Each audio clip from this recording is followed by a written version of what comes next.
Баршаңызға сәлем. Керемет жұмсақ әрі өте дәмді болып шығатын хачапури по-аджарски жасаймыз. Хачапури грузин халқының ұлттық тағамы. Бұл тағамды түскі асқа немесе кешкі асқа қосымша тамақ ретінде жасасаңыздар өте дәмді болады. Бізге қажетті 100 мл жылы сүт, 100 мл жылы су, 2 шай қасық дрожжи, 1 шай қасық қант, 1 шай қасық тұз. Барлығын араластырамыз. Ұнымызды ақырындап салып, жұмсақ қамыр илейміз. Бетін пленкамен немесе салафанмен жауып, 1 сағатқа жылы жерге қойып қоямыз. 1 сағатымыз өтті. Көтерілген қамырдың үстіне 4 ас қасық сұйық майды құйып, тағы 1 рет барлығын илеп шығамыз.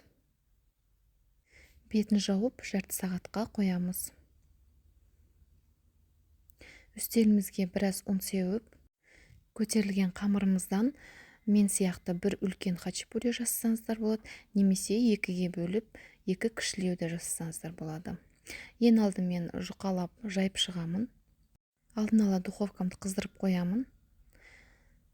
Жайылған қамырымызды противеньге салып, ірімшікті үккіштен өткіземіз. Мен моцарелла ірімшігін қолдандым. Енді дәл видеодағыдай ірімшікті қамырдың шетіне барлығын осылай сеуіп шығамын.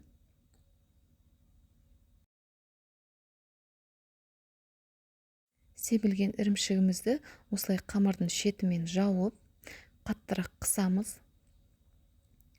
Хачапуриға қайық тәріздес форманы келтіруіміз керек.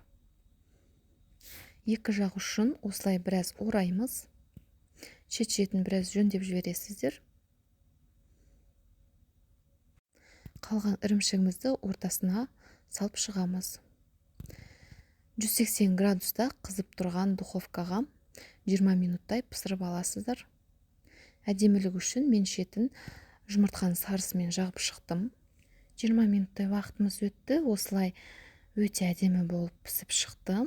Енді ортасын қасықтың көмегімен жұмыртқаның сарысын салу үшін біраз ашасыздар. Жұмыртқаның сарысын құйдым. Осылай да жей берсеңіздер болады, немесе духовкаға тағы 1-2 минутқа қоюға болады. 2 жағына сары май салдым. Осымен біздің хачапурийіміз дайын. Өте нәзік болып шықты. Қамыры мамықтай жұмсақ болып шығады. Міндетті түрде жасап көріңіздер. Каналға тіркеліп, лайк басып, комментарий жазуды ұмытпаңыздар.